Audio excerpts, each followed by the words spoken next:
Ever since the Infinity Saga wrapped up, with the two-part epic Avengers Infinity War and Avengers Endgame, the MCU has gone back to basics. Just like earlier phases in the franchise, we are being introduced to new characters who are not as widely known to the general audience. But following their introduction into the cinematic universe, they will no doubt become household names and be as recognizable as they are to the comic book fans. Just last year, we were introduced to a number of new characters on the big screen and on streaming, the latter being a new home for MCU content on a week-to-week basis. One new character that is set to make a debut on the platform is Kamala Khan, aka Ms.Marvel, who will be the MCU's first Muslim superhero. It was announced that newcomer and Canadian actress Iman Vellani will play the superhero in the upcoming Disney Plus series, which is set to premiere this coming June. So who exactly is Ms.Marvel? Don't worry, I'm here to let you know that and more. So stay tuned and let's get into it. To understand who Ms.Marvel is, we have to refer to the comics, which is where the character was conceived before being adapted for live action. The character was introduced to the world in November 2013 and represented a monumental moment in comic book history. Kamala Khan became the first Muslim superhero in mainstream comics. She was the latest person to take up the Ms.Marvel mantle, which originally belonged to Carol Danvers, who is now widely known as Captain Marvel. Kamala is a Muslim Pakistani-American teenager, born and raised in Jersey City, New Jersey. She's notable for her love of superheroes, in particular Captain Marvel, who the young girl idolizes. The legacy character was created by comic book editor Sam Amanat, who co-created the character along with a team of artists and writers for Marvel Comics. The team consisted of writer and producer Stephen Walker, Gwendolyn Willow, who wrote the 2007 graphic novel Cario, artist Adriel Fona, who co-created The Runaways, and Jamie McKelvey, who is known for his fantasy comic book series, The Wicked plus the Divine. As much as Kamala is meant to represent the Muslim community, she's also a reflection of fans who are deeply passionate about superheroes they read in comics. Heads up, I'm going to be saying Terrigen a lot in this video. For the most part, Kamala is your average human girl, except she's unknowingly a dormant inhuman. Basically, that means she has powers that have yet to be awakened without a trigger. Unlike mutants or the X-Men who gain their powers when they hit puberty, Inhumans need to be exposed to Terrigen mist, which are released from Terrigen crystals. Following an incident involving a Terrigen bomb, she gains powers which eventually leads her to becoming a superhero like the one she admires. Kamala has elongation-based powers, meaning she can extend her limbs, torso, and her neck to a significant length. Beyond extending her limbs, she can alter her shape and the size of her body. She also has a healing factor which allows her to heal from bullet wounds. Finally, there is her ability to shapeshift into other people, which is easy given her body's elasticity-like properties. Now, I'm sure many people who are just discovering the character for the first time will instantly compare her to other superheroes who have stretch-based powers. Most notably in the Marvel Universe, we have Mr. Fantastic or Reed Richards, the leader of the Fantastic Four. There's also Mrs. Incredible / Elastigirl, aka Helen Parr, the mother from Pixar's The Incredibles franchise. While technically not a Marvel character, she's a widely known superhero. It might even seem weird / disjointed calling her a legacy character, when she doesn't even have the same powers as Captain Marvel, who has more cosmic-based powers. Usually legacy characters have the same power as the original hero they are branched from. An example being Miles Morales, one of the best-known legacy characters in Marvel Comics and in mainstream media. He was a replacement Spider-Man in the absence of Peter Parker. Just like his predecessor, Miles was bitten by a radioactive spider and had a similar power set minus some new abilities to differentiate the two characters. Other than Miles, there's characters like Thor's love interest Jane Foster, who became the Mighty Thor. The character is even set to make her upcoming live-action debut in Thor Love and Thunder, played by Natalie Portman. Let's not forget Laura Kinney, aka X-23, a clone of Logan / Wolverine, who takes up the hero's mantle in the comics. That's just a handful of the most recent legacy characters that exist in the Marvel Universe. Kamala is unique in the sense that she doesn't follow the same mold as other legacy characters. It didn't matter if she wasn't able to fly or shoot energy blasts from her hands like Captain Marvel. Her own powers was more than enough to make her a formidable hero, and an ally to one of the greatest heroes in the Marvel Universe. In the first official trailer for her upcoming show, they reveal a different Kamala Khan than the one fans of the comics have come to know. And I'm not referring to her personality, it's to do with her powers. Instead of having elongation powers, they've decided to make her have the ability to harness cosmic energy. This is a big departure from the comics and any other incarnation outside of the medium. Even the recent Avengers video game, which had a ton of flaws, managed to keep her powers intact and utilize it in such a way that made it seem possible to do in live action. For fans, it might be disappointing seeing this much of a change happen to their beloved hero. Now her powers aren't even the results of her being an inhuman. She's just a human who uses an artifact which allows her to manipulate cosmic energy. You could even draw comparisons to Green Lantern, who uses a ring that allows him to create anything from his imagination. Why would Marvel, who has been mostly consistent with how they adapt their characters, change Kamala so much? Well, let me explain.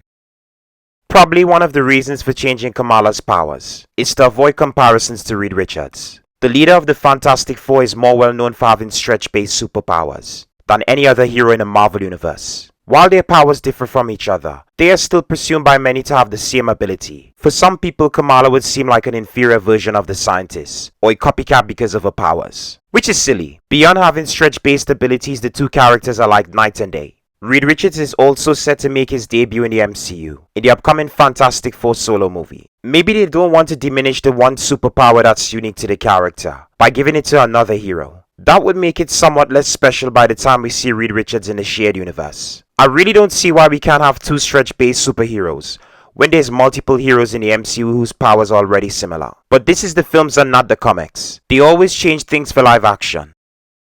The MCU has been known to make changes to characters from the comics from time to time, some minor and others significant. It depends on the director/showrunner and their vision for the character, or the overall roadmap given to the creatives by Kevin Feige, the president of Marvel Studios. Other than hiring new talent behind and in front of the camera, his job is to make sure that every one of the film/TV shows made by the studio all fit in line with the larger narrative and the established continuity of the universe. While elongation would have been an interesting power to explore in the MCU, it's not coherent with the already established Carol Danvers' abilities. There's also Monica Rambeau, another character who has a direct connection to Carol. She was introduced way back in Captain Marvel as a superhero's godchild. 10 years later and more recently in WandaVision, a grown-up Monica now has superpowers similar to that of Ant. Kamala is set to team up with both women in the near future and will need to be equally powerful to match their power set. All three characters are set to appear in the upcoming sequel to 2018's Captain Marvel, called The Marvels. To me, it's somewhat of a legacy film, which will feature three characters who are closely associated to Captain Marvel. As I stated earlier, Ms. Marvel's powers are the results of Terragenesis. Because the MCU hasn't established the Inhumans, it cannot rely on the same incident to turn a teenager into a superhero. Now they have to come up with a new way to give her powers, which means breaking away from her origin in the comics. The showrunner and the writer now have the opportunity to try something different with Ms. Marvel. Considering the character is fairly new in comparison to other superheroes who have existed longer in the comics, it's okay to take some liberties and change things up for a solo series. As long as they don't stray too far from what makes Ms. Marvel as a person unique, then I don't see the issue with changing her origin story. Ms. Marvel has only been around for 9 years since her debut back in 2013. While she has an established history with readers, it's not to the degree of a Spider-Man, Batman, or Superman, whose origins are rooted to their character for so long that people who aren't even into comics know how they came to exist. Marvel can afford to change her backstory to something that's more personal to her character. The same goes for her superpowers. Still, for those who aren't happy with the change, they didn't completely get rid of her powers. There are glimpses in the trailer and other promos showing Kamala using her cosmic powers to create enlarged fish like she does in the comics. Along with the not to hold powers, I'm hoping we'll get to see Kamala utter her famous catchphrase, "Imbigin." It looks like a family heirloom is the source of her powers, more specifically a bangle. In the comics, her grandmother gives her a bangle, which she wears with a costume, but that was nothing more than a fashion accessory. If the bangle is the source of her powers and harnesses cosmic energy, then it begs the question, where in the universe is it from? Maybe it's linked to the Kree who have history with Captain Marvel. The bangle could be a stolen Kree invention, which happened to find its way to Earth. That's the only theory I can think of at the moment, because it would tie in nicely to Captain Marvel. Okay, it's time we get back to discussing the show and some of the tidbits surrounding the series. If you're an avid MCU fan, or just someone who casually follows the films, it's always exciting to see a new character burst onto the scene. For this show, we aren't just being introduced to a new hero. We will be getting to know a new talent taking her first steps as an actress. Most of the actors cast in the MCU have some level of recognition, or previous work that people know them from. Well, not Vellani. The 19-year-old actress is a complete unknown. I love that she's someone we don't know anything about. It makes it easier to watch her act and not draw comparisons to her past work. One thing we do know about Vellani is that she's similar to her on-screen character. She shares the same amount of love for superheroes as Kamala. There's a video of the actress wielding an infinity gauntlet whilst watching the trailer for her own show, and it's just brilliant seeing her react to it for the first time. There's something wonderful seeing an actress who's such a huge fan of a character, and just the overall universe get the opportunity of a lifetime to be a part of that universe for real. They couldn't have picked a better actress to bring Kamala to life in her first ever solo series. Vellani is going to give everything she has to make sure she lives up to the fans' expectations, as well as her own. I'm certain she's gone to great lengths to make sure she does the character justice, because if she messes it up, she would be her biggest critic before anyone else. Honestly, I wouldn't be surprised if a lot of Kamala is the actress bringing her own personality to the role. This seems like the type of role the creative team would allow the actress to give input in how to shape certain aspects of a character. Just looking at the recent trailer, you can get a feel for acting, and it really is a treat seeing the actress shine as Kamala. I'm sure by the time the first episode wraps, fans will be pleased with Iman Vellani's take on Kamala Khan. Now that we've discussed the lead actress playing Kamala Khan / Ms.Marvel, it's time to shift the focus on the show's supporting cast. First up, we have 21-year-old actor Matt Lintz, who's featured heavily in trailers and stills alongside Vellani's Kamala. Lintz is best known for starring in the AMC series The Walking Dead, where he plays Henry, a young survivor on the show. While his role started off small, he soon became a significant supporting character. The actor also starred in the first season of the 2018 series, The Alienist, where he played Stevie Taggart. I can't wait to see Lintz's take on Bruno. He seems like a great fit for the character, who's essentially Kamala's sidekick. In the comics, the teenager has a genius-level intellect, which he uses to develop tech, including a substance called Super Snot. It allows any cloth it's applied to stretch with great elasticity. The downside is that it's not water resistant. His invention was used primarily for Kamala's costume. At first, he's the only one aware that Kamala was a superhero. But as the series went on, more people discovered the truth, or were letting on a secret. Bruno is often the first person to help Kamala, no matter the danger she's up against. He's been a good friend, but at the same time he harbors feelings for her, making him a potential love interest for the hero, and a rival against some of her other suitors. It would be nice to see if they set the seeds up for this relationship to happen in the future, because these two together are just adorable. Next up, we have Yasmeen Fletcher, a 19-year-old actress who is relatively new to the industry. Fletcher will play Nakia Bahadir, another one of Kamala's best friends. This was one of those roles that fans had reservations about, because the actress doesn't come from a Muslim background. Some fans would have much preferred if they had cast a Muslim actress in the role, but instead we have Fletcher, who is half white and comes from a Christian background. While it would have been more authentic to have a Muslim actor bring the character to life, it really doesn't stop Fletcher or anyone who isn't a real Muslim from accurately portraying Nakia.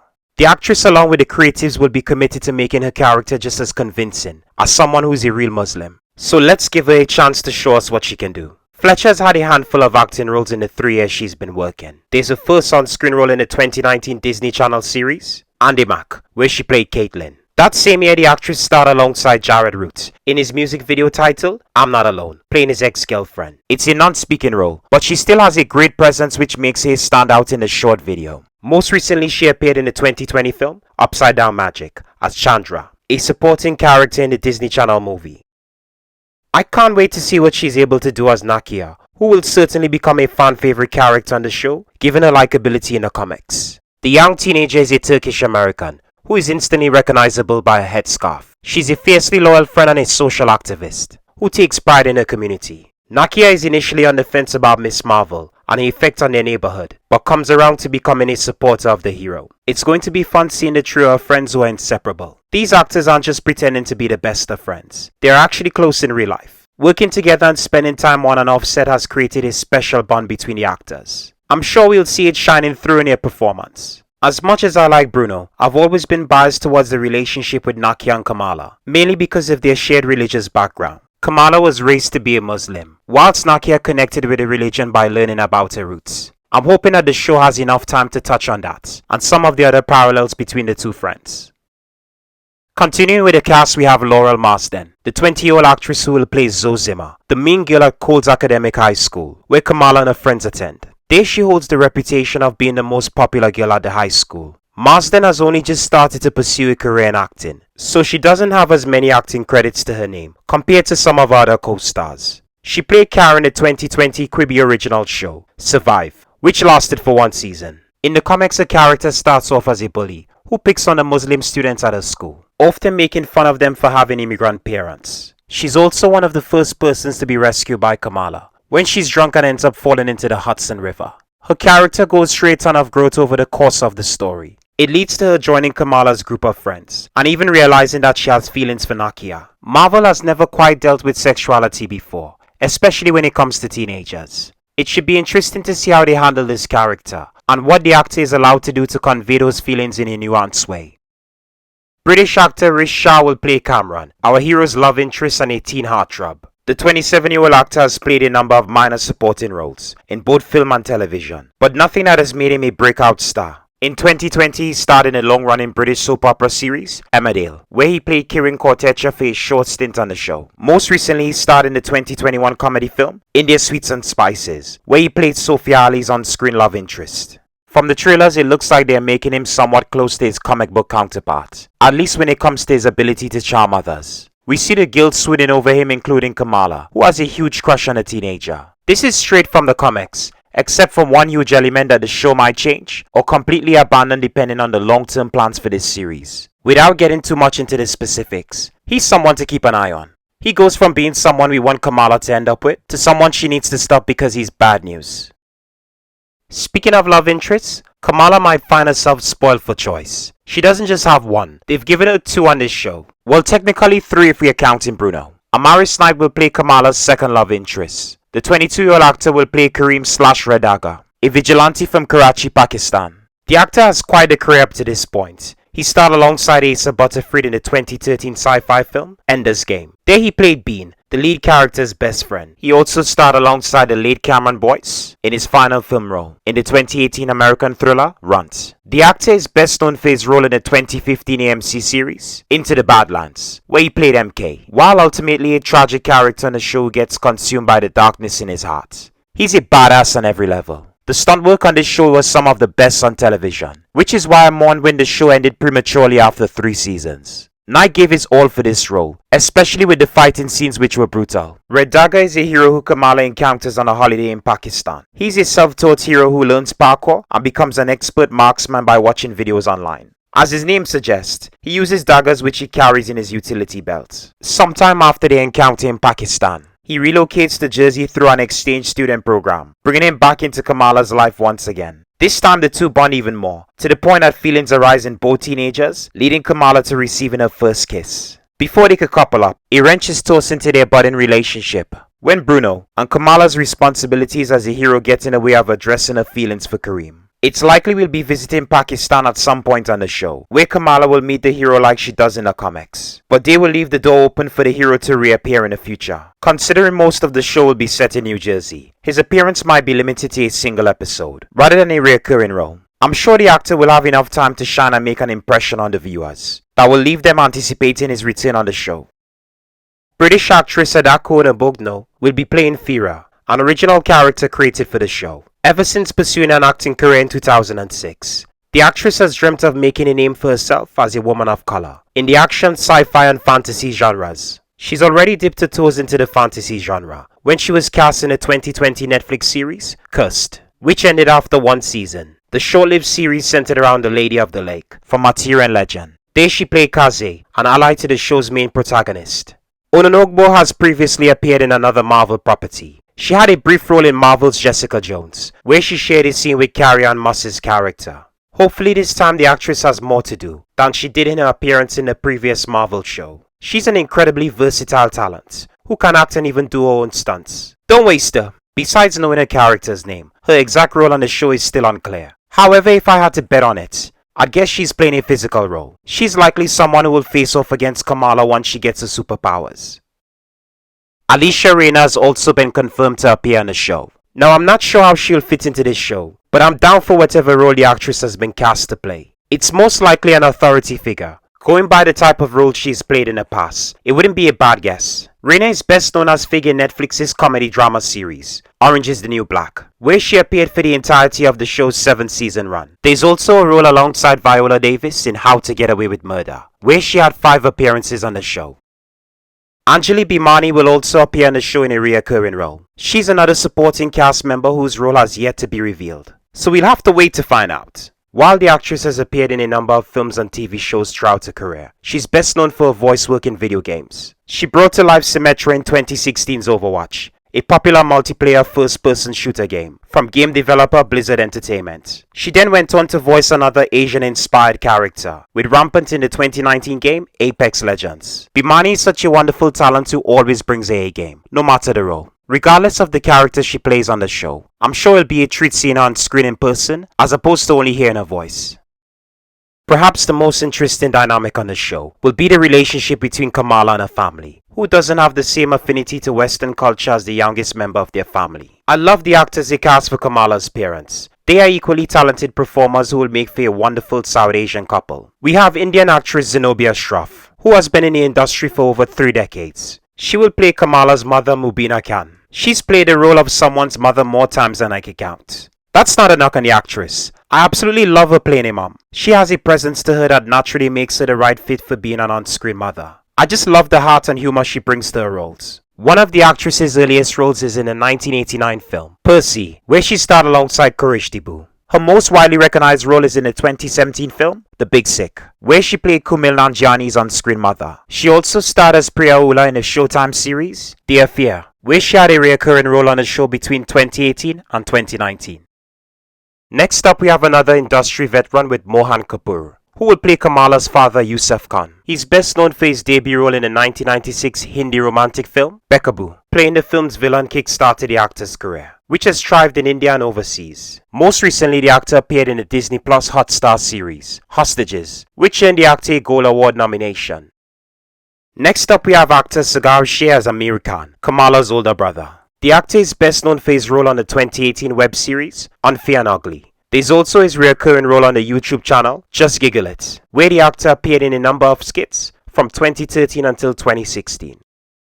I've always loved the sibling relationships explored in the MCU, because they offer up a completely different dynamic than the one shared between teammates. Even if they aren't always relatable, they're interesting to follow because of the actors who they cast to play off of each other. They work so well together on screen that you believe they are bond as siblings. For Kamala and Amir, I think this one will end up being one of the most heartfelt and realistic ones we've gotten so far. I'm going to relish in the moments we get between Iman Vellani and Saagar Shaikh, who are pretty much family on and off camera. Amir is Kamala's older brother who is very protective of his younger sister, especially when she has a knack for getting into trouble. Much like his parents, he's a devout Muslim who spends his time praying, even more than usual since he's jobless at the start of the series. Because it's Shaikh playing the character, I imagine we'll see a more light-hearted version of Amir than in the comics. But they won't completely do away with the character's serious side. When it comes to the more emotional moments on the show, the actor will be ready to handle them.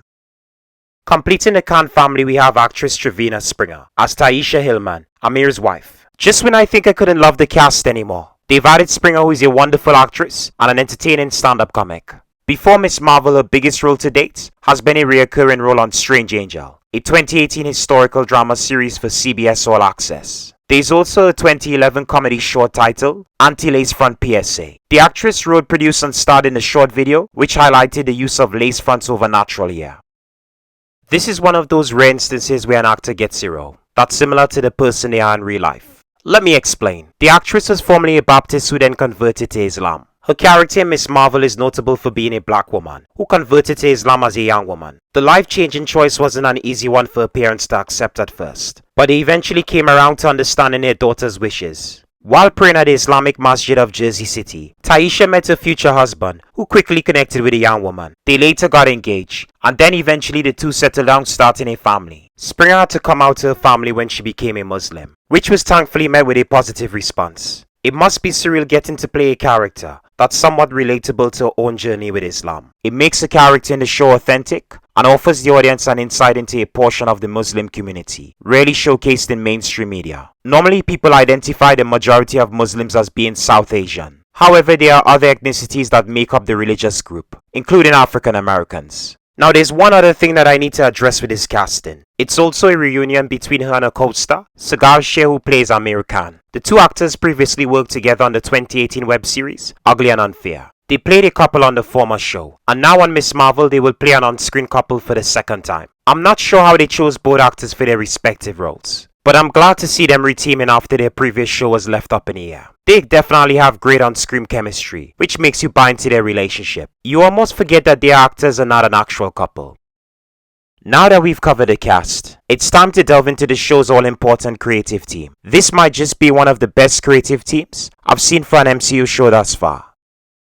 Spearheading the show, we have British screenwriter and comedian Bisha K, who will serve as the showrunner and head writer on the show. The creative already has an established relationship with Marvel Studios since working on Loki. Ali wrote the script for Lamentis, the third episode of the first season, so she already has experience writing for the studio. Compared to the God of Mischief, Kamala is a much more relatable character for the creative, because they both share Pakistani roots and they are female.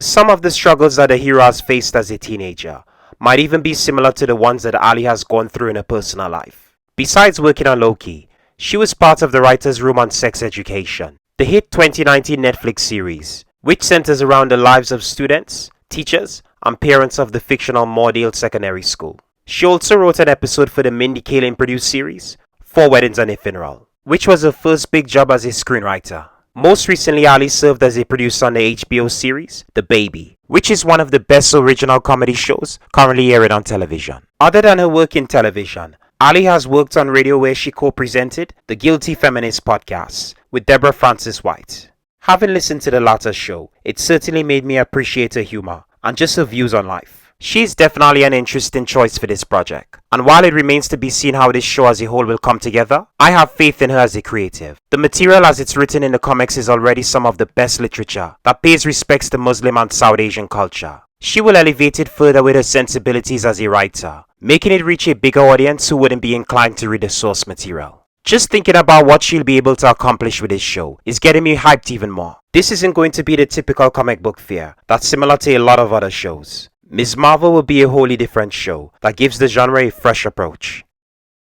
Next up, we have directing duo Adil El-Arib and Bilall Fallah. The Belgium-born filmmakers have quickly become one of the most in-demand directing teams in Hollywood, following their success on the third installment of the Bad Boys franchise. These are two filmmakers whose passion for directing shines through in their work, which is why I'm excited to see what they can bring to Ms.Marvel. Before breaking into Hollywood, the filmmakers have racked up quite a resume, directing films in Belgium. So let's briefly go through some of their earlier work. They made their debut with the 2014 crime thriller film, Image, which is amongst their best work. Looking back at the film, it's essentially a blueprint for their later films, in terms of the style and some of the subject matter they seem to explore in their work. There's also Black, a 2015 film that's inspired by Romeo and Juliet, but with gangs. If you haven't seen it, I can't recommend it enough. It's easily one of the best films they've made so far. In my opinion, you might disagree with me on that one. Although they've blown up in Hollywood, the filmmakers haven't abandoned their roots in favor of more high-profile work. They recently made Rebel, which premiered at the Cannes Film Festival. Following their work on Ms.Marvel, the duo have another big comic book project lined up for this year. They are the directors behind the upcoming Batgirl film, which stars Leslie Grace as the titular superhero. The film will premiere on HBO Max. Menon has also been tapped to direct on the show. The Indian-American filmmaker is best known for her 2013 directorial debut, Farrah Goes Bang, which premiered at the 2013 Tribeca Film Festival, where it won the Nora Ephron Prize. Following her debut, the director made Equity, a 2016 financial thriller, which premiered at the Sundance Film Festival to rave reviews from critics. Menon then shifted her focus to television, where she started directing episodes on a number of popular shows. She worked on Titans, the DC streaming show centered around a fictional team of young superheroes. There's also Glow, the 2018 Netflix comedy drama series. Menon directed one of the most unique episodes on the show, which gave the ensemble an opportunity to shine like never before. Then there's her work on the 2018 Sci-Fi Channel series, The Magicians, where she directed 4 episodes of the fantasy show. Most recently, she directed episodes for the Apple TV series, For All Mankind, a science fiction series depicting an alternate history spun from the space race. Looking at the bulk of her work, she's had a lot of experience directing science fiction and fantasy-based shows, which is perfect for a comic book property. Sharmeen Obaid-Chinoy completes the team of directors for this project. She's the most prolific of the creators working on the show, having made a name for herself as a journalist, filmmaker and an activist. Getting her to work on Ms.Marvel is a huge deal. The filmmaker tends to work on documentary-type films, which sheds light on real-world conflicts and issues, especially those that have affected women. Her work is more hard-hitting, and less of the stuff we see in comic book fare. I'm sure she wouldn't have boarded this project if she didn't believe in the showrunner's vision for the character, and the show as a whole. Even if it's a project centered around a Muslim Pakistani superhero, and the first of its kind in mainstream media, she wasn't going to be involved unless it was something worthwhile. The point I'm stressing is that this project is far more impactful than people think, and that's why it's attracted filmmakers like the ones we've discussed so far, including Obaid-Chinoy. While the director has gained recognition for many other films, it was the 2012 documentary film Saving Face, which put her on the world map. The film earned the creative her first Oscar award, making it the first time in history that a person from Pakistan has won the prestigious award. 3 years later, she was awarded her second Oscar, with another documentary film called A Girl in the River, The Price of Forgiveness. Both films deal with some sensitive subject matter, but are worth watching because they do the material justice. Between the filmmaker and her fellow directors on this project, they will each have 2 episodes to showcase their unique directing style. With only a month away until this show hits streaming, it's already getting a ton of attention as it should. It seems to be following the same direction as 2 other films that are focused specifically on race and culture. The first being 2018's Black Panther, which represented Black/African culture, and then last year's Shang-Chi and the Legend of the Ten Rings, which explored Chinese culture. I think that Ms.Marvel will go a step further than both properties when it comes to delving into the religious and cultural background of its main character. Kamala is a young Muslim teenager who comes from a traditional Muslim family who are Pakistani immigrants. Part of her daily struggles is upholding her beliefs while trying to be a normal teenager. That is no easy task considering she's limited to rules set by her parents and also her faith. Pakistan is a country in South Asia and the 5th most populous country in the world. It is also known for having the world's 2nd largest Muslim population, which practices Islam. Islam is the 2nd largest religion in the world, behind Christianity, and one that has been criticized and even scrutinized by people outside of the faith group. I'm hoping that this show will be able to educate people who are perhaps unsure or ignorant about Islam. It's a great opportunity to showcase the religion in a positive light, which is something the media rarely portrays. For some, they might be put off by the exploration into religion and culture, which will be important to our lead, but I welcome it wholeheartedly. The MCU has never given us someone who is motivated by their faith, as well as their own morals. Some people won't be interested in seeing this show solely because it's focused on a person of color. That's the wrong attitude to have given the world we live in has many races who collectively make up the human race. Stories focused on people who aren't Caucasian are just trying to give other races the same prominence they deserve. Ms.Marvel is more than just a diversity push to appease to one race. It's meant to be accessible to anyone willing to give it a watch, no matter their background.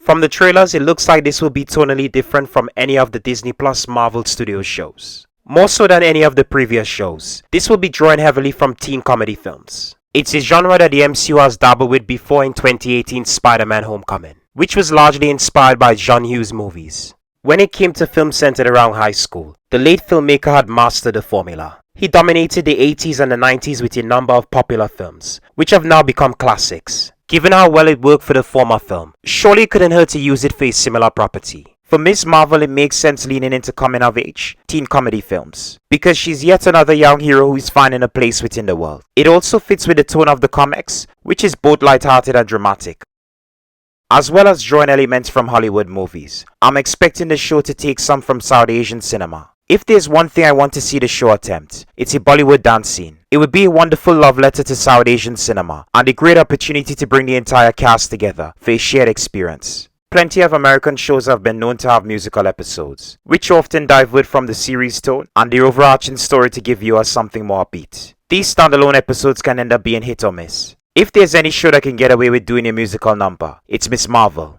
There's a number of ways they can pull it off, without it feeling forced into the narrative. They can make it something that Kamala dreams up when she gets lost in her imagination. Either that, or we have an event which allows for a dance sequence to take place. A wedding or a festival would be an ideal situation for it to happen. However they go about it, I'm sure it'll be one of the most fun moments on the show, especially for people who enjoy musicals.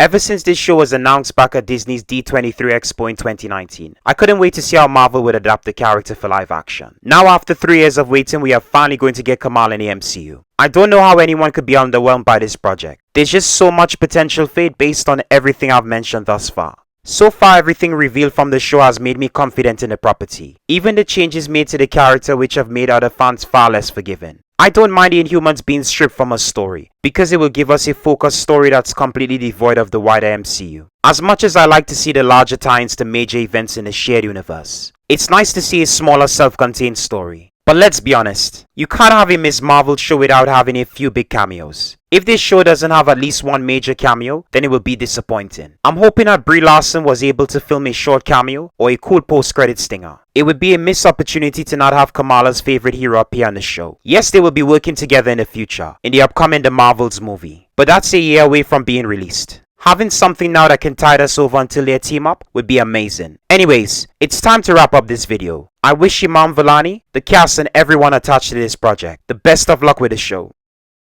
Ms.Marvel is set to premiere on Disney Plus on the 8th of June. Mark your calendars and add it to your playlist so you don't miss it. So what are your thoughts on Ms.Marvel? Are you looking forward to watching the show? Let me know in the comments below. Anyways folks, that's all for now. Thank you for watching and I hope you enjoyed the show. Please feel free to subscribe, like, and comment below. And hey, maybe this wasn't your cup of tea. And that's okay. Just remember to take care and stay safe.